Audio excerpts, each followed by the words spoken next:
Hi there, I'm Caroline Mitchell, Canine Behaviourist at Good Doggy. So people often tell me that their dogs aren't motivated by food. And if this is you, you're not alone. This happens an awful lot. Many dogs aren't motivated by food. So what do you do if this is your dog? How do you get around that? How do you motivate a new type of behaviour? Well, first of all, let's talk about what actually counts as a motivator of behaviour. So every behaviour has a goal.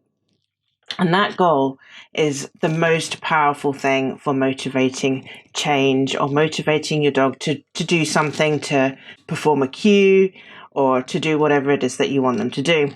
The problems occur for us when we try to motivate a new behavior with something that isn't related to that goal.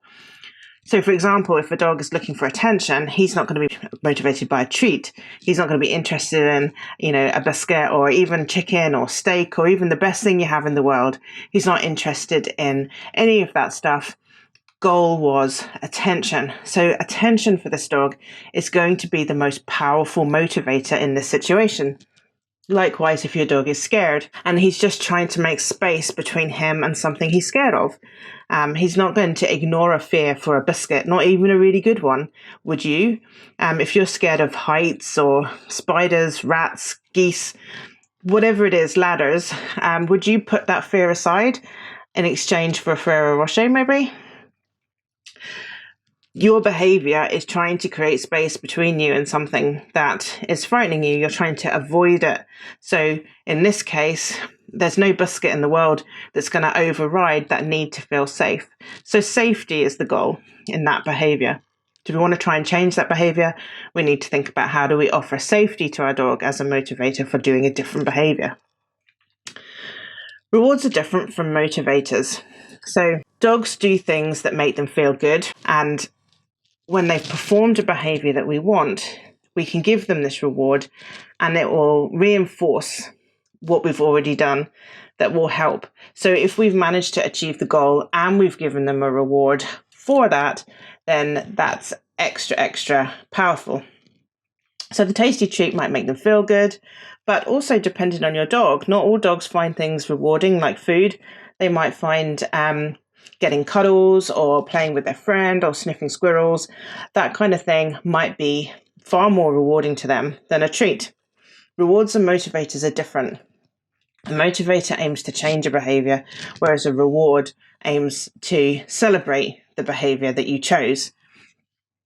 We need both of them, though, if we want to change the way a dog behaves. Together, they are extremely powerful motivators and rewards.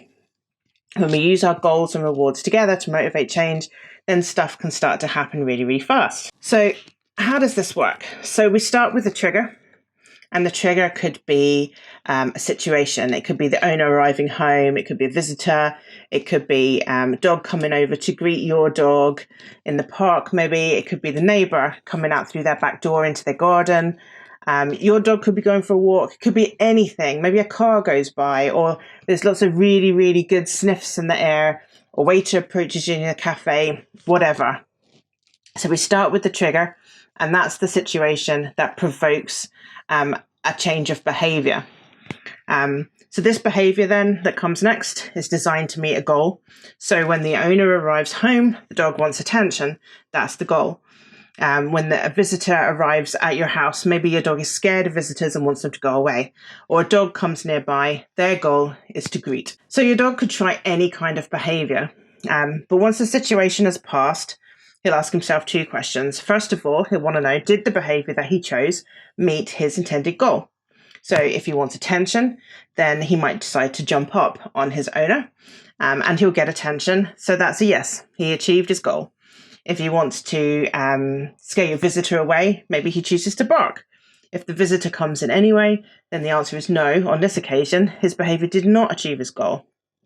And if he wants to greet a dog in the park, he pulls on his lead and he gets a bit closer, not quite all the way there, then that would be a maybe.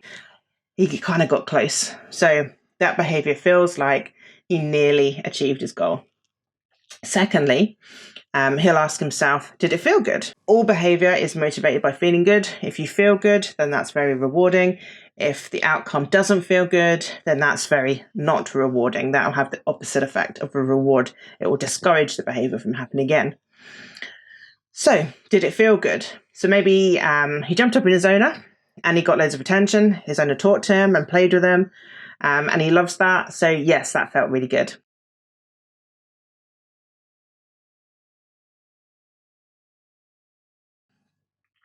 When the visitor came anyway, even though he barked.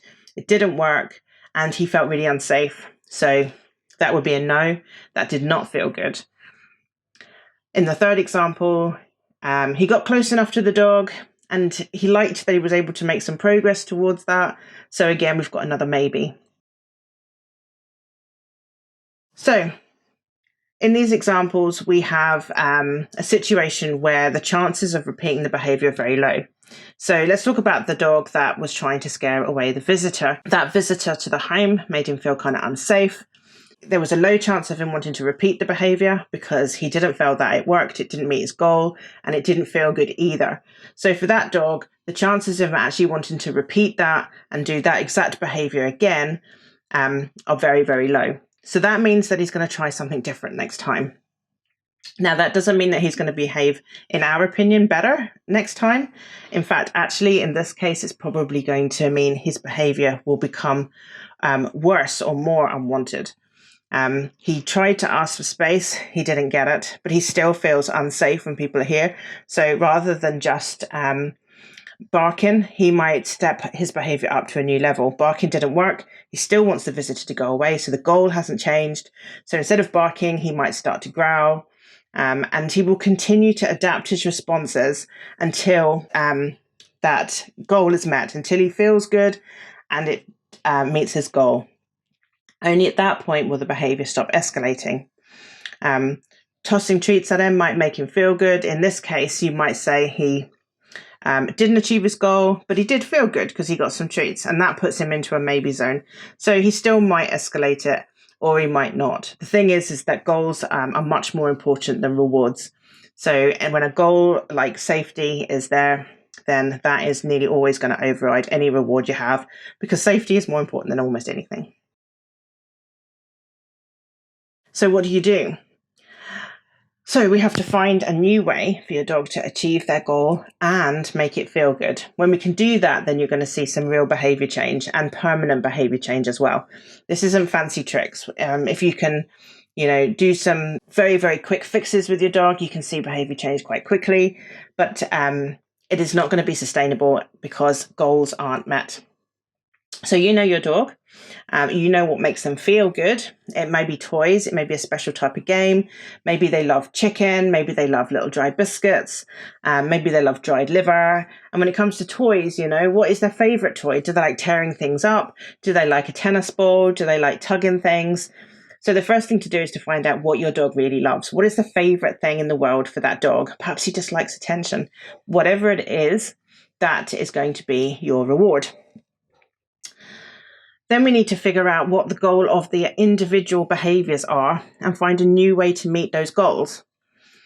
It's also worth noting here that sometimes the goal itself is also the reward. So attention seeking is a great example of that. When a dog is trying to get attention, the goal is attention, but attention is also something that is it makes dogs feel really good. They love to get attention. So it might well be that the goal and the reward are the same thing. And absolutely, that's fine. If your dog is trying to get you to play with them, and you want to reward him for good behavior with his favorite toy, he gets play, the goal, and he gets his favorite toy, the reward. So he gets to feel good and achieve his goal, all in exactly the same thing. So that's not cheating. That's perfectly fine.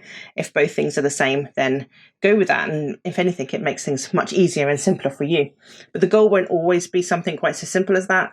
If the dog is trying to achieve safety, if he wants to feel safe when somebody's coming to visit, then you need to address that in a different way. We need to show your dog that you are trying to make them feel safe. You can use your body language to do this. You can advocate for them more, so when they feel unsafe, you can address that need with them.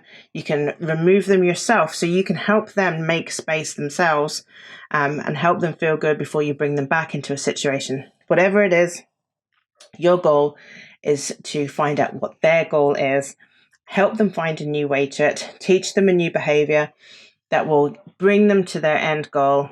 Then you add your reward at the end, and that's what's going to keep their behavior change permanent and sustainable.